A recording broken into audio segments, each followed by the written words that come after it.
Por que temos o ímpeto de pular de lugares altos? Naruhodo. Bem-vindo ao Naruhodo, podcast para quem tem fome de aprender. Eu sou Ken Fujioka. Eu sou o Altair de Souza. E hoje é dia de quê? Ciência e senso comum. Vamos para os recados da paróquia, Altair. Bora. Número 1, vai no apoia.se e deixa sua contribuição. Já agradecemos. Número 2, vai no iTunes Store e deixa 5 estrelas e um comentário. Isso aí. E número 3, apresente o Naruhodo para uma amiga ou um amigo que não conhece o Naruhodo ou que nunca tem ouvido um podcast. Vamos aumentar o tamanho da podosfera. É isso aí.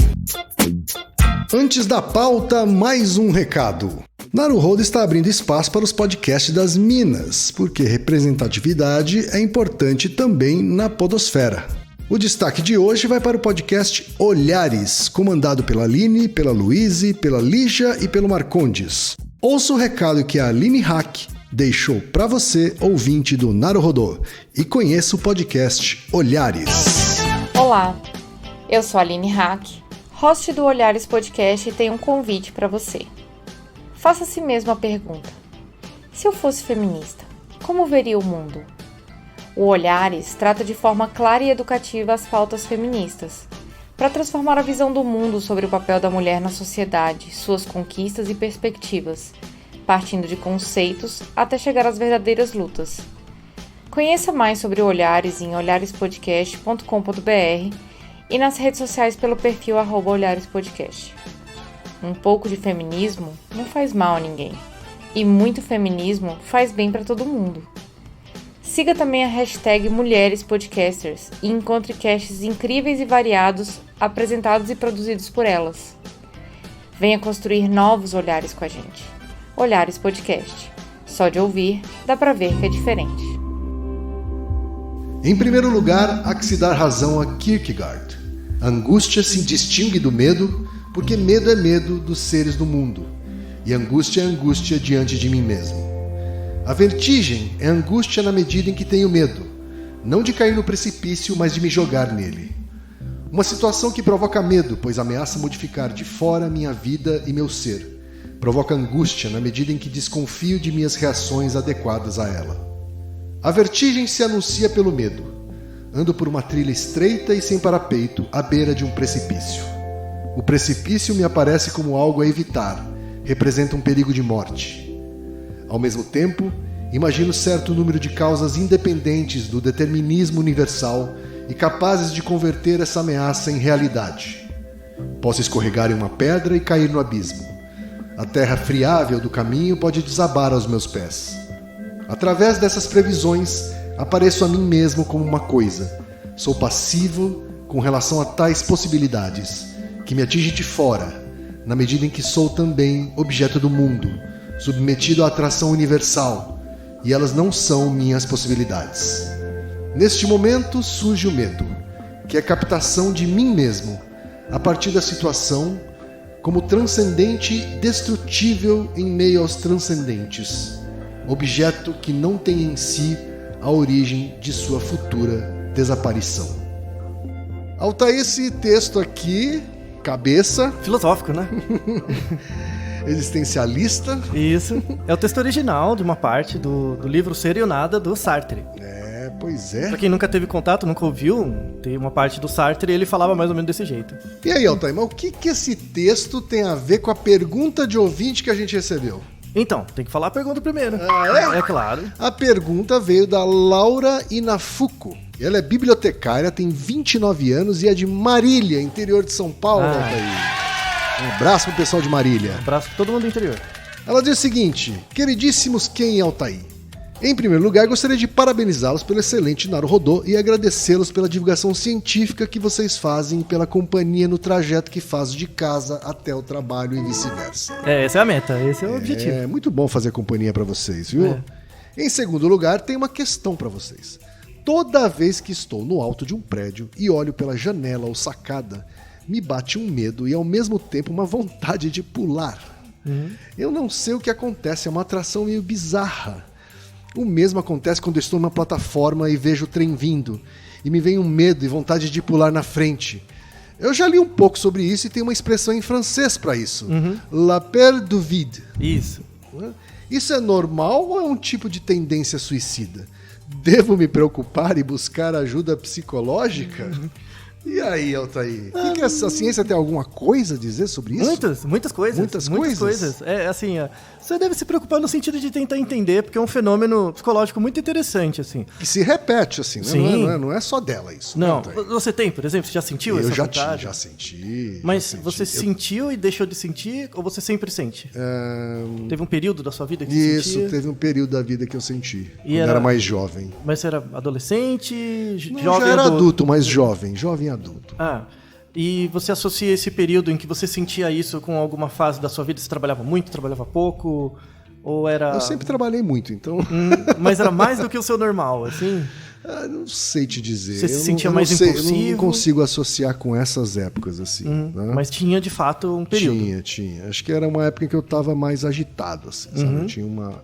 Porque hoje, com a idade, a gente fica mais sereno. Mais tranquilo, né? Como eu era jovem, né? Acho que eu tinha um ímpeto mais à flor da pele, vamos dizer assim. Né? Isso, você arriscava mais. Né? Provavelmente. Então, na verdade, essa sensação que muita gente deve sentir. Vamos deixar alguns artigos na descrição como referências disso, que é um fenômeno estudado mesmo. Esse L'appel du vide, ele é traduzido em português como chamada do vazio. Isso. Tá? Essa sensação de chamada do vazio é como se o vazio, a altura... Porque a altura é um vazio muito grande, né? Um buraco. Te chama de alguma forma. Isso é representado nos filmes. Um exemplo, assim, bem de cultura pop, né? Como muita gente ouve, é O Senhor dos Anéis. Certo. Então, o Frodo ser chamado pelo anel. Se você pegar mais o livro que o filme... Mas no filme aparece também muitas situações em que ele é tentado pelo anel. É uma voz tentando tragar ele, puxar pra alguma coisa. É meio que uma sensação parecida com essa de você estar no alto de um precipício ou na frente, um trem vindo e você na frente dá aquela vontade.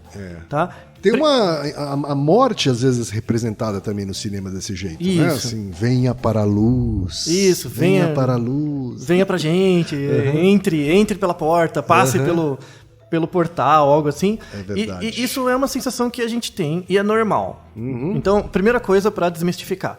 Não é tendência suicida, não é vontade de autodestrutiva e não é uma doença mental. Tá? Não tem a ver. Tem a ver com algumas características de personalidade. Certo. Assim, não são todas as pessoas que têm isso. Pode ter pessoas que nos ouvem falando, nossa, eu nunca ouvi isso na vida. Tem gente que só tem medo mesmo da altura. Só tem medo da altura, normal. Uma dessas pessoas é o Reginaldo, né? Que a gente tem um episódio em homenagem a ele, que é por que as pessoas têm medo de avião, e a gente ataca o problema do medo de altura. Verdade. Vamos deixar na descrição, tem a diferença entre o medo de avião e o medo de altura. Inclusive, o Ken até comentou naquela época sobre essa questão da vontade de pular. Verdade. Eu falei, isso vai ser outro episódio. Aí passou um tempo, agora a gente é hora de chegar nesse outro episódio. Tá certo. Então esse episódio é diretamente ligado com aquele sobre medo de avião. Tá? Que a gente vai atacar especificamente não o medo de altura, mas essa vontade, esse paradoxo que as pessoas sentem. E isso é comum não só na altura, mas é muito representado, né? Tem a ver com o texto do Sartre, né? Então, o Sartre, ele foi muito influente na época dele, né? Como filósofo e tal, um pouco sociólogo. E ele morava ali na França e tem as montanhas dos Pirineus. Entre a França e a Itália, fica aquela região. E ele ia muito para as montanhas para escrever, enfim, para visitar. E essa sensação de vontade... Ele era muito acometido por essa vontade de pular, né? E isso ficou muito exemplificado no Ser e o Nada. Então, o trecho que o Ken leu é o trecho que fala exatamente disso. Da onde surge a relação entre a vontade de pular, o medo e a angústia. Tá? Explicando melhor um pouco o texto, porque o texto é mesmo muito filosófico, assim. E o Sartre tem esse hábito de escrever de um jeito meio abstrato, né? Que demanda um tempo de estudo para você perceber, né? O Ser e o Nada é um livro legal, tá? Mas se você é uma pessoa muito concreta, mano, ele vai parecer um grego aramaico completamente doido, assim. Mas tem caldo, tá? Tem caldo. O Ser e o Nada é um dos livros mais importantes do movimento existencialista, tá? Ele é um dos pais do existencialismo. A frase principal do existencialismo é que a existência precede a essência. Sim. Você existe em si e a sua essência vem depois. A sua essência é uma construção a partir da existência. Então, quando ele fala aquela coisa, tipo, você é o que você é muito determinista. Então, o existencialismo, ele coloca, principalmente, que você é escravo da sua própria liberdade. Tá. Então ele fala, por exemplo, umas frases dele assim, que você não tem desculpa para não ser o que você é. Porque você existe, você é o que você é, quer você goste ou não, você é livre para ser o que você quiser, atendendo aos pré-requisitos de que você é alguma coisa. Então ele não acredita, por exemplo, em inconsciente ou subconsciente? Não, ele renega tudo isso. Alter ego? Nada disso. Id, esse impulso primitivo. Não, esses impulsos primitivos são você. Assuma que isso é parte de você, você é assim, e você tem livre-arbítrio para expressar isso ou não, mas isso não é inconsciente, não está escondido, não existe uma repressão. O que existe é uma desculpa. Bem determinista mesmo, hein, Altair? Não, é bem existencial. Então, por isso que o texto dele, em geral, é bem vago. Porque é uma questão assim... Mano, você tá no mundo, você tem que refletir sobre a sua condição existencial, porque você existe a despeito de qualquer coisa. Né? Ele exagera um pouco o pensamento do Descartes. Certo. Sabe? De que você existe enquanto pensamento, você existe porque você duvida, logo você existe, isso é dado, e aí agora o pensamento é para justificar a execução ou não das ações. Tá? Então, por exemplo, ele era a favor da revolução. Muito. Então ele fala, o Estado tem que assumir o que ele é e as pessoas têm que buscar os desejos delas. Pela briga, pela guerra. Não tem desculpa. Então ele era muito disruptivo nesse sentido. Né? Por exemplo, ele ganhou o Prêmio Nobel de Literatura e ele recusou. Recusou o prêmio, recusou tudo, porque ele não queria se vincular a instituições. O establishment. Isso, porque as instituições, geravam desculpas para as pessoas serem o que elas não querem ser. Então, você não é um engenheiro. Você é você. Você usa essa máscara de ser um engenheiro, de ser um advogado, de ser um profissional, para no fundo esconder de você mesmo o que você é. E você não tem desculpa para isso. Sabe? Então, a autenticidade, sabe? Então, e era bem no movimento dos anos 60 em que as pessoas buscavam ser autêntica. Começo do movimento hippie, sabe? Todo esse tipo de coisa. Falta um pouco de cientificismo nisso, claro. Mas tem um radicalismo aí, bastante. Né? Mas, ao mesmo tempo, é importante. Ele não está falando bobagem. Não. É importante. De fato, são reflexões filosóficas importantes. No começo do texto que você falou, que ele fala do Kierkegaard, por exemplo, o Kierkegaard ele tem um livro muito bom que chama O Enjoo da Liberdade. Na verdade, o enjoo da liberdade é a definição que ele dá de angústia. Então, o que é você estar angustiado? É você estar enjoado da liberdade. Porque você pode fazer qualquer coisa. Então imagina, uma situação que você pode fazer qualquer coisa. Isso gera angústia. Sim. E isso gera uma sensação de dor no estômago mesmo. Então, nossa, eu posso fazer qualquer coisa. Então o que eu vou fazer? Gera uma incerteza muito grande. Sim. Né? Então, às vezes, a pessoa fica tão angustiada porque ela pode fazer o que ela quiser, que ela quer abrir mão disso. Ela compra uma ideia pronta. Ela não consegue fazer nada, né? Ou ela compra uma ideia pronta, né? Segue um mito. Que não é dela. Isso. E aí ela vira uma desculpa. Certo. E o Sartre fugia disso. Você tem que... Um dos livros do Sartre, tão importantes quanto Seria o Nada, é um chamado A Náusea. Que você tem que sentir a náusea de ter que escolher, de ter que assumir, tomar as rédeas da sua vida. Então, o existencialismo é bem essa pegada. E ele foi a primeira pessoa assim, que fez uma descrição mais formal dessa sensação de pular, sabe? Descrito bem nessa parte do Seria o Nada. Desse medo e, ao mesmo tempo, desejo vontade, de pular. Dessa coisa ambígua, assim, né? Então, a chamada do vazio, ela é uma sensação humana, ela foi descrita, várias mitologias descrevem, na cultura pop aparece muitos filmes e tal. Então, é um fenômeno humano, ele existe. Certo. A questão são as explicações, né? E aí, agora a gente pega a questão mais científica da questão, né? A gente falou como é que a ciência formal, tenta explicar assim, isso. Isso. Né?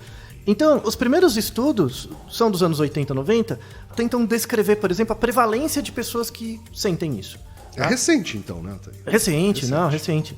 Tem um estudo que pegou 430 pessoas, né? E foram avaliar, as percepções que elas tinham, se elas tinham vontade ou não, tá? Importante, nenhuma das 430 pessoas atendia critérios para ter pensamentos suicidas. Nenhuma delas. Eram os normais, comuns, tá? Das 430, metade, 200 e poucas pessoas, nenhuma delas considerou suicídio. Mas 200 das 430, quando foram no alto de um parapeito de um prédio ou subiram, pensaram em pular. Na hora, quando estavam ali na hora. E das 430, 75 sentem uma vontade real. Porque uma coisa é você subir no parapeito e ficar pensando... Qual a diferença entre uma coisa e outra? Então, você sobe no parapeito, aí você tá olhando pra baixo, pra frente... você pensa assim, o que aconteceria se eu pulasse? Ou é uma coisa mais racional, assim. É mental. Você formula essa hipótese Pensamento. na cabeça. A 75 não, sentem vontade de pular mesmo. Sabe? De dar um impulso mesmo, vum, sabe? Pular, né? Quase chega a se ver pulando. Assim. Isso, e dá aquela vontade, assim, né? Às vezes a pessoa tem inclina o corpo, sabe? Isso não é pensamento suicida. Isso é interessante, porque não tem aquele planejamento, não tem aquela sensação de ouço Naruhodo sobre suicídio. Ele não pensa em morrer. Não, ela não quer morrer, ela quer pensa pular. em pular. Exato, exatamente o que o Sartre fala, né? O que eu tenho medo é de pular, o que eu tenho angústia é de não pular. Né? Então é bem essa dinâmica entre medo e angústia, né? Porque assim, quando você tem medo ou fobia de alguma coisa, então o medo de altura é chamado acrofobia. Quando você tem fobia de altura, acrofobia mesmo, por que você tem medo de altura? Porque você não tem estratégias para lidar com isso, que é chamado estratégias de coping ou de enfrentamento. Então, se eu estiver num lugar muito alto, por que eu fico com medo, né? Porque eu sinto que eu não tenho saída. E se alguém me empurrar, e se eu tropeçar, e se... E aí você fica com medo. Aí você não pensa em pular. Mas tem pessoas que não têm a acrofobia, né? Elas conseguem ficar naquela situação. E aí elas se expõem ao pensamento paradoxal. Que é o mesmo, por exemplo, você tá no alto de uma cachoeira. Que não é tão alto, sei lá, tem 5 metros, né? Numa cachoeira. E você vê que a água é profunda embaixo. Ou seja, você tá tendo elementos pra mostrar que aquele pulo é seguro. O cara que tem acrofobia, ele nem vai pensar em subir. Não, vá você, dane-se você. Ele não sai Ele nem lugar, sobe, assim. ele só fica olhando de longe. Ele nem você que se lasque. Agora, o cara E acha que todo mundo é louco ali, né? Mas o cara que tem essa questão da chamada do vazio, ele olha a água, ele vê a profundidade, joga uma pedrinha, vai. Aí quando ele chega ali, ele fica olhando e de repente, pula. Né? Ele exercita isso. Por exemplo, aquelas pessoas que fazem base jump. Que o cara sobe no alto de um prédio de 50 andares e se pula com paraquedas fuleiro, assim. E claro que pode dar merda, Amarrado pelo pé, né? Isso. Não, às vezes sem amarrar. Ele pula de paraquedas mesmo. Aquele paraquedas pequenininho. Tá falando que é aquele que É o base jump com paraquedas. mesmo. Não é o bang jump. Porque o bang jump você tem os instrumentos de segurança que você tá vendo, né? Sim. O cara que é acrofóbico, ele nem pensa. Não vai nenhum dos dois, né? Não é nada. Agora, o cara que não tem, mas tem essa chamada do vazio, ele vai. Ele coloca a segurança pra poder se jogar. Então, é bem a diferença entre o medo e a ansiedade. Certo. Então, o cara que tem medo, ele nem se expõe. O cara que tem ansiedade, ele quer lidar com isso. Ele quer trabalhar com a questão da ansiedade. Na verdade, ele sobe. Quando ele sobe lá no alto do bungee jump, ele fica muito ansioso e ele quer acabar com isso. Certo. Aí ele se joga.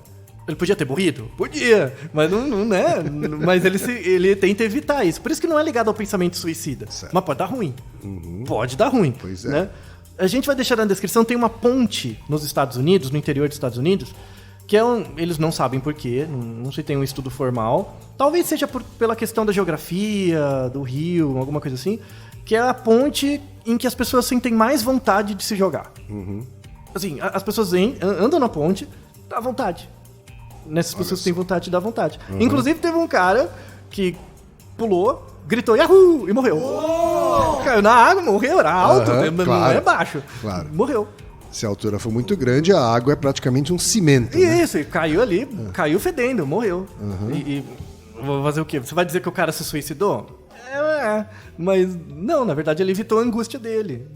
É muito louco. Ele não estava pensando em suicídio, embora tenha se suicidado. Tenha se suicidado. Lembra do nosso Naruhodo sobre a diferença entre decidir e escolher? Sim. Ele escolheu o suicídio, mas não decidiu. O planejamento não tinha nada a ver com o comportamento. E quando uma pessoa que não tem acrofobia e, portanto, tem esse ímpeto e resolve exercitar isso de maneira segura, tá? Pulando de paraquedas, pulando de bungee jump, de base jump, né? Todas essas coisas aí. Todas essas coisas radicais aí. Ele tá alimentando isso ou ele tá reduzindo a chance de sentir isso novamente? Assim? Boa pergunta. Tem um outro artigo, vamos deixar na descrição, que continua esse trabalho. Porque esse primeiro artigo que eu citei, dos 430, ele fez um mapeamento de quantas pessoas, em geral, sentem. Certo. Tá? Que dá mais ou menos, não é pouco, né? Dá mais ou menos 30%. Certo. Tá? 30% das pessoas têm um pouquinho de vontade. Só que 75%, né? Os 75% dos 430 sentem vontade mesmo. Pra valer. Então busca mesmo a sensação e tal, né? Então é mais complicado. Na verdade, o que parece é que, assim, tem duas teorias que ficam por trás dessa vontade, tá? A primeira diz respeito a como a pessoa percebe emoções. E aí tem o nosso Naruhodo sobre emoções, né? Que a gente fez um Naruhodo longo. Eu vou trazer só um pedaço disso. A primeira é como as pessoas processam emoções, e parece que essas pessoas processam emoções um pouquinho diferente. Não tem a ver com o cérebro, tem a ver com o histórico de aprendizagem comportamental da pessoa. Certo. Então, por exemplo, como é que você aprende a sentir medo? Você aprende a ter medo de algumas coisas e não de outras. Tem uma aprendizagem cultural, social disso, né? Para algumas pessoas, às vezes, dá uma diferença. Então, elas aprendem medo, né? Aprendem angústia, mas elas aprendem angústia de uma forma um pouquinho dialética. E aí elas ficam alimentando essa angústia. Tá? A angústia tem um caráter dualista. Ela gera uma certa sensação positiva, apesar do ganho negativo da angústia em si. Parecido com fumar um cigarro, então. Pode ser... É tipo uma... Não é droga, sabe? Porque não é um efeito externo, né? É tudo interno. Sim. Mas é uma baratinho. reação química que você tá buscando. Assim. Isso. Por exemplo, a droga te faz mal, mas faz um pouquinho de bem. Então você gera um pareamento com isso. Certo. Sabe? Com esse ganho positivo. Por isso que tem um grupo de pesquisadores que fala que é uma dificuldade de processamento de emoção e um outro grupo que fala que é uma estratégia de jogo. Pessoas que são assim têm uma maior tendência de se viciar em jogo de azar. Certo. Por exemplo. Tem um quê de competição, assim? Consigo mesmo? Não, de jogo de ganho ou perda. Então, é aposta, sabe? O que acontece se eu pular? É uma aposta que você faz, é uma escolha intertemporal. Mas não é um pensamento competitivo isso, assim? De certa forma? É que você... Talvez consigo mesmo, assim? Pode ser um pouco, mas na verdade, assim, pensa como se fosse um jogo mesmo. Eu posso estar sentindo essa angústia agora, ou pular pra acabar com ela depois. À custa de um risco. Será que vale a pena? Né? Então, qual que é eu tô num frame de perda. Eu tô angustiado, o que é ruim. O que eu faço? Fujo da sensação ou encaro ela e me jogo pra tentar ter um ganho maior depois? É um exercício de autocontrole. Certo. Só que é um autocontrole ruim, né? Porque você se arrisca muito, pode dar ruim. Tá? Então tem duas linhas, a linha da emoção e a linha do jogo. Tá? Falando um pouquinho mais delas, tem um teste físico, chama teste de Holmberg. Tá? O teste de Holmberg ele é muito fácil, ele é muito feito pela polícia para pegar bêbado, que o cara que dirige meio bêbado, sem bafômetro. O teste de Holmberg é simples, você fica em pé, com os pés juntos, tá? Com coluna reta, com as mãos do lado do corpo, em pezinho normal, fecha o olho. Tem que ficar alguém de fora marcando no relógio 2 minutos. E ele tem que verificar o quanto você oscila. O quanto você fica balançando. Pra frente, pra trás ou pros lados. Parado mesmo. Parado, em pé, retinho, com as mãos do lado, 2 minutos. As pessoas acham, isso é muito fácil. Mas pessoas que têm essa sensação da chamada do vazio ou têm medo de altura, elas balançam. Certo. Por quê? Porque o olho não tá dando a informação visual de onde você tá. Então, às vezes, quando você principalmente tem medo de altura, o sistema vestibular, a própria percepção do corpo não dá conta. E aí o medo te invade, aí você começa a balançar. Tem gente que tem uma acrofobia grave, que depois de 1 minuto de olho fechado em pé, ela cai. Olha Tem só. que amparar ela. Ela cai. E ela não tem problema motor, não é nada disso. Nem tá bêbada. Nem tá bêbada, ela cai mesmo. Mas você vê essa pessoa, ela tem medo de altura. Certo. Né? Você põe ela na altura, ela desespera. E o que não tem medo de altura e tem O chamado do vazio, ele aguenta os 2 minutos. Ele aguenta o tempo todo. Ele Parado ou balançando? Parado. Parado. Ou seja, ele tem um melhor controle motor. Ele tem um bom controle motor. Ou seja, na situação que eu fico no alto da montanha, eu não tô com medo, eu tô angustiado. Eu tô angustiado com um perigo iminente. Claro, o perigo está ali, é do ambiente. Né? O perigo existe. A questão é como é que você lida com ele. Você encara ele, se joga e tenta resolver ou você foge? Né? Tem um pouco a ver com sensação de competitividade. Não, é uma boa hipótese. Não tem trabalhos que mostram a prevalência dessa vontade em pessoas que praticam esportes competitivos, ver se tem maior. Mas é um bom palpite, pode Eu ser tô que tenha. chutando isso, Altair, porque eu conheço pessoas que... Ou pelo menos as pessoas do meu círculo maior, um círculo grande, assim. Não os de primeiro nível, vamos dizer assim. Quando eu abro um pouco mais o círculo e Conhecidos. presto atenção nas pessoas que pularam de paraquedas, já praticaram paraquedismo ou já saltaram de base jump, coisas do gênero, né? Coisas mais arriscadas, de altura, né? São pessoas também mais competitivas. Sim, com certeza. Isso sim, isso tem dados. Isso né? sim. Então, existe ao menos uma correlação aí, aparentemente. Sim, não, tem dados razoáveis que mostram a correlação entre esportes radicais e ser competitivo. Apostar no paro ímpar e ficar bravo que perde. No jogo da velha, sabe? Tem relação entre isso. Só que ainda não tem trabalhos relacionando isso com essa vontade de pular. Com o chamado do vazio. Mas é razoável que tenha. É bem razoável, tá? Então, as teorias da explicação de fato, tem diferenças entre pessoas. Tem pessoas que têm uma predisposição maior a ter isso e outras não, tá? Uma das coisas que discrimina é o medo de altura. Se você tem essa vontade da chamada do vazio, você não tem tanto medo de altura, não é uma fobia. Certo. Você pode ter um pouquinho, mas não muito, tá? Porque a sua pira... acrofobia elimina essa bastante, possibilidade. Elimina, Porque a sua pira não é com medo, é com ansiedade. Certo. Por isso que o Sartre é importante, porque... Como você é o que você é, e você pode fazer o que você quiser, você pode inclusive se jogar, mas você tem que lidar com as consequências disso. Sim. E aí que a pessoa se expõe ao risco. Né? Então, tem uma coisa muito interessante que é, pessoas que têm essa vontade, né, de se jogar, em geral são pessoas que ficam buscando explicações para a vida delas. São pessoas que buscam sentido, mas não são pessoas místicas. Não tem a ver com misticismo. Mas são pessoas que sempre... Por que isso acontece? Por que eu sou assim? Ficam sempre buscando os porquês delas. Né? Pessoas que buscam porquê são... Elas têm consciência de que estão fazendo essa busca ou não necessariamente? Pode ser que sim ou não. Mas assim, você observando de fora o comportamento, você percebe que elas são assim. Certo. Tá? Que há uma busca ali, há um movimento de busca ali. Tipo, tudo que você faz parece que você está tentando entender você mesmo, sabe? Então essa é a busca do sentido, o último das coisas, que reflete completamente o Sartre. O Sartre era um cara viciado nisso. Ele só não pulava de paraquedas porque não tinha tanta segurança, sei lá. Talvez ele pudesse andar de uns ultraleve, umas coisas assim, mas ele curtia. E tem uma relação até com a mitologia do Ícaro. Sim. O Ícaro é um exemplo, uma metáfora boa disso, porque o cara cria as asas dele e ele pode voar. E ele sabe que as asas dele são de cera. Sim. Onde ele quer ir? Perto do sol. Necessariamente perto do sol. Ele sabe que tá...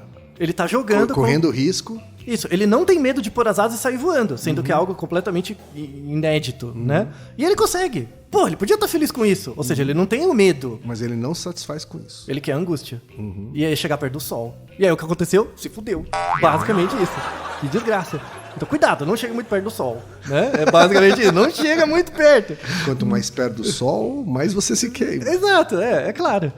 E aí tem a ver com o processamento da emoção, né? Então, no Naruhodo sobre emoção, né, do primeiro de 2019, a gente falou sobre as 5 fases da emoção, né? Que é a apreciação, expressão facial, né, do rosto, a reação autonômica, tendência à ação e o sentimento. Então, você falar, eu tô com medo, é a última fase de um processo, tá? Pessoas que têm essa chamada do vazio muito forte, têm algumas diferenças nas fases anteriores ao sentimento, tá? Então, primeiro, a apreciação. A apreciação é... Se você está vendo um filme de terror no cinema, é o contexto. Tá? Você está num contexto, então você não vai sentir medo sempre. Você só sente medo quando o monstro aparece. Sim. Então, uma apreciação. Então, imagina a pessoa no bungee jump. Tem a segurança, tem os cabos, tem as coisas. Por isso que não é suicídio. Isso é claro. Seria suicídio se a pessoa já está com planejamento, eu vou me matar mesmo.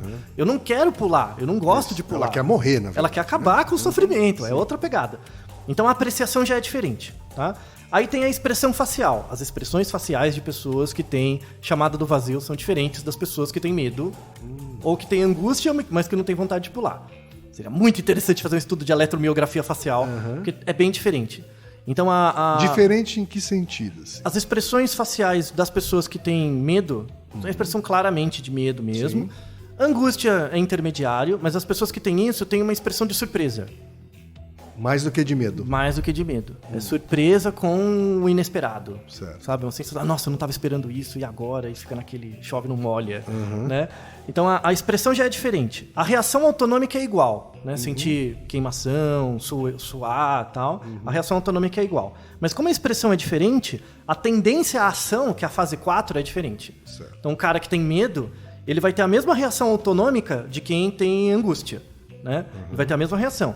Só que vai gerar uma tendência à ação diferente. O cara do medo quer sair, o cara da angústia quer ficar ali, medindo, desafiando, né? E aí tem o sentimento é a parte final. Então o cara que tem medo me tira daqui, o cara que tem angústia ele vai ficar em silêncio, olhando. Certo. Lembra o quê? Nosso episódio sobre os museus, que fala do Schopenhauer, né? Que é a noção do belo, do estimulante e do sublime. Certo. Né? Belo é, que bonito. Estimulante é, quero fazer. Sublime é o silêncio. O cara que busca essa sensação de se jogar, ele busca a sensação do sublime. É aquilo onde a fala acaba e você está muito perto da morte. Certo. Porque o mundo é muito maior que você. Porque no fundo ele quer encontrar o sentido para as coisas. Tá? Uma pessoa que sai para aquelas caminhadas peregrinações. Escaladas para montanhas altas, que tem risco de... Claro, de desabar, de qualquer coisa, de avalanche. tempo da avalanche, etc, né? Assim, tem alguma relação com Sim, isso? tem um pouco. Assim, claro que tem as pessoas que fazem trekking, caminhadas, aí tudo bem. né? Não, tô falando de mas gente que vai subir o Himalaia. Coisas power mesmo, isso. assim, bem power. Né? Assim, onde a chance de morrer é gigante, inclusive. Sim, aumenta bastante. Então, aí é mais uma ligação com essa chamada do vazio mesmo. Com a busca pessoal do sentido. Sabe? E no fundo é uma sensação angustiante, mas a pessoa procura isso, ela gosta dessa sensação de angústia. Né? Então parece que é uma explicação meio filosófica, mas tem uma base muito grande na neurociência. A neurociência explica essa disposição de algumas pessoas. Tem uma premissa, então, biológica. Completamente. Arquitetural do cérebro mesmo. Que no Sartre é uma questão filosófica, mas você tem bases, causas materiais. Por isso que é, de fato, uma questão humana. Né? E aí, para encerrar, tem a questão do jogo. Essa hipótese do jogo vem de um pesquisador americano que chama Adam Anderson, que hoje ele é professor na Cornell University. Certo. E ele foi meu orientador num pós-doc que eu fiz no Canadá. Ele era professor na Universidade de Toronto. E ele que estuda muito imaginamento cerebral, ele fala da questão dessas pessoas que têm essa disposição, essa relação ambígua com a angústia, como um jogo. Certo. É a mesma angústia de você estar num cassino, sendo que você perdeu todo o dinheiro, até as cuecas, e você continua jogando, porque você quer recuperar. Então, faz sentido, realmente lembra bastante. você tá num contexto de perda tão grande que você precisa arriscar mais, você já não tem nada. Ou seja, você se arrisca muito mais que já tá num contexto de perda muito grande. Eu tô no alto de uma montanha, tô sentindo toda essa angústia. Mesmo que eu queira fugir, eu já tô no alto da montanha. Então, mesmo a volta vai ser perigosa. Sim. Então, eu tô naquela sensação. Então, o que eu faço? Me arrisco mais. O que é me arriscar mais? Me jogar. Sim. Né? Então, e de novo, não é suicídio. É uma reação ao jogo. Certo. Entendeu? Então, muitos mecanismos lembram mecanismos de jogo de azar. Verdade. Né? Só que a perda envolvida é enorme. Sim. Tá? Não é um problema mental, não é uma doença, tá? Mas pode redundar na morte. Claro. Você viu a ambiguidade? Né? Você é vítima da própria condição humana, da sua própria condição de ser. E aí volta no Sartre. Você simplesmente você tem a liberdade de ser aquilo que você é. E por isso que, às vezes, você morre em nome disso. É isso aí, hein? Não é interessante? Interessantíssimo. Você vê como você faz uma linha das causas formais, eficientes, finais, materiais e volta de novo. Pois é, na grande condição humana. Sartre, hein? Pois é, quem diria? Naruhodô, ilustríssimo ouvinte. Naruhodo. Você sabia que pode ajudar a manter o Naruhodô no ar? Ao contribuir, você pode ter acesso ao grupo fechado no Facebook e receber conteúdos exclusivos. Acesse apoia.se/Naruhodô Podcast. E você já sabe, aqui no Naruhodô, quem faz a pauta é você. Você tem alguma pergunta pra gente ou quer comentar algum episódio? Escreva pra nós. podcast@naruhodô.com.br. Repetindo? podcast@naruhodô.com.br. E lembre-se, mande nome completo, idade, profissão e a cidade de onde você está falando. É isso aí. Naruhodo. Esse podcast é apresentado por b9.com.br.